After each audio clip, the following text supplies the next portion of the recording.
Wow, it's finally here. My Ghostbusters Slimer Extreme Head Knockers. Bobblehead. It's awesome. Wow. Oh! What's up, bitch?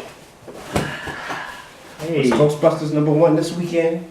I have no idea. Was it #1 this weekend? So where we're going to get our box office news from? I have no idea, but I'll tell you one thing. I am loving this Ghostbusters Slimer thing that I got in the mail. Want to check it out? Get the shit out of here. Hey!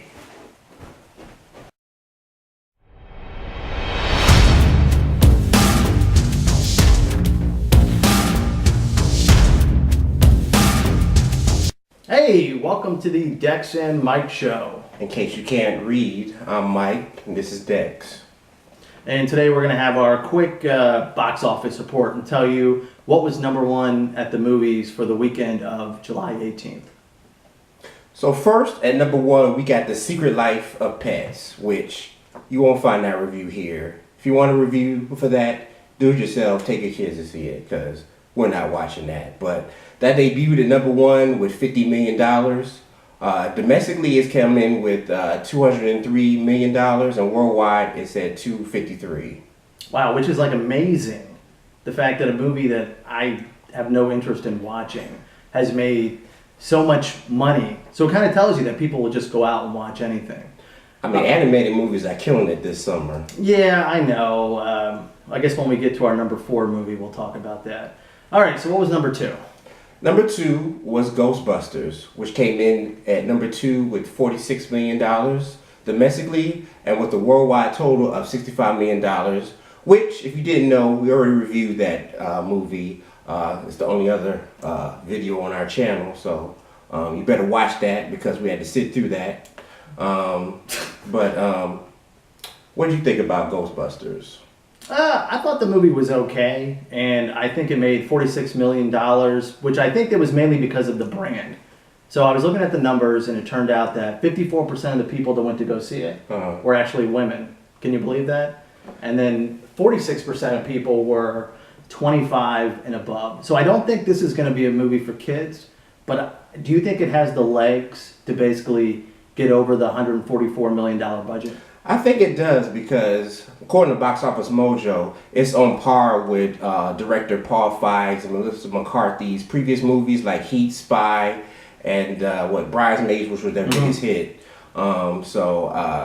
It's projected to maybe end with $190 million.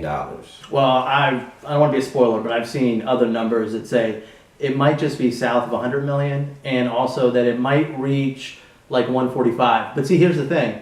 How much is it going to make internationally? Did you know this? That China, which is a communist country, has a rule against showing movies that are have spiritual or I guess like ghostly stuff in it. So for example, like Caribbeans of the what was that Johnny Depp movie? Pirates of the Caribbean, for example, they didn't show it there. So I don't know how much it's going to make, but I am hearing they're going to make a sequel, so we'll just see how it goes. I'm not sure if it's going to make that much money next week with Star Wars. You mean Star Trek? Star Trek. All right, let's see. What's number 3? Together. I know, get it together. All right, #3. Legend of Tarzan came in at #3 with $11 million. Domestically, it's made $103 million, and with a worldwide total of $193. And Tarzan had a 47% drop this weekend. Yeah, it did. Now, we saw Tarzan. We didn't review it. And we thought it was just okay, but obviously I guess maybe we were just in the minority. Because people are going to see Legend of Tarzan, which I don't really understand because...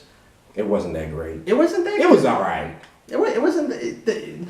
half the movie, you're basically falling asleep because he's just walking through the jungle. Sorry, I didn't mean to give anyone a spoiler.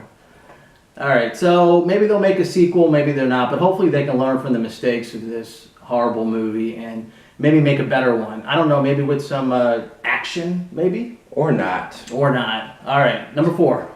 Finding Dory came in at #4 with $11 million, with a domestic total of $445 million and a worldwide total of $721 million. And I have to tell you, I did not see that coming at all with Finding Dory because I have no interest in watching Finding Dory.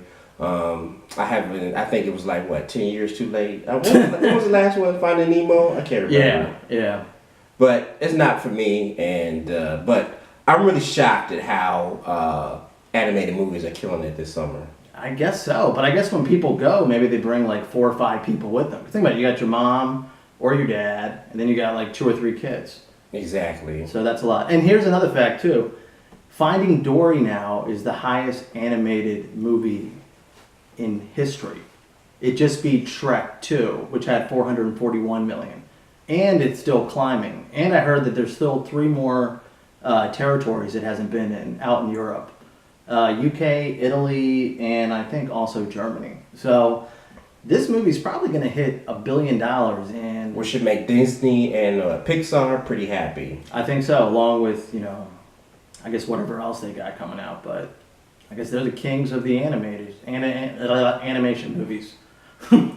All right, number 5. Mike and Dave's Need Wedding Dates, which came in with 7 million, with a domestic total of 31 million and a worldwide total of 38 million. Yeah, it's interesting. Usually these type of like raunchy movies, like we've seen in the past, for example, like with Neighbors and I guess American Pie, if you're old enough to remember those series. They haven't really been doing that well this summer. Yeah, not really, but we had the Hangover movies. Remember that did what it did well, and then the second one didn't do so well. What was it, like 8 years ago? 7? I guess. I guess when you get to be my age, it seems like everything happened last year. But yeah, it's doing okay. I think once this goes to like DVD and it goes to demand, I think people will watch it. I think another problem too is I think a lot of people will just watch this movie online because that's the group of people pirating. Yeah, basically that are just going to go to like certain websites and just watch it because they might not good enough for the theater. Well, they're at home in their parents' couch or basement, and they're smoking pot. And who wants to go spend $10 when you can go buy a bag of whatever? All right. Tell them how it is. But okay, so this weekend we have Star Trek, not Star Wars, coming out this weekend, and we have a horror movie called Lights Out. Which is among the new releases, which hopefully we'll be reviewing this weekend. Hopefully. I'm really excited to see Lights Out. But what's your prediction for Star Trek? What do you think it's going to come in with? I think because this year the box office has been down, I think, for example, Star Trek, if Ghostbusters made 46, I think Star Trek's going to make around 55 to 60 million. Okay. I predict 40. Oh, 40. Yes. 40 is not very good. Well, I think a lot of people didn't like the last Star Trek, so I don't really think the buzz is that huge. I mean, I could be wrong, but I haven't really heard anybody talking about Star Trek. All right, we'll see. I'm thinking about $40 million. All right, well, if you're a Trekkie, do me a favor, go out and watch this so we can make Mike eat his words. Okay. All right, looks like we are out of time now, and we will see you next time when we'll be reviewing Star Trek. So please like and subscribe.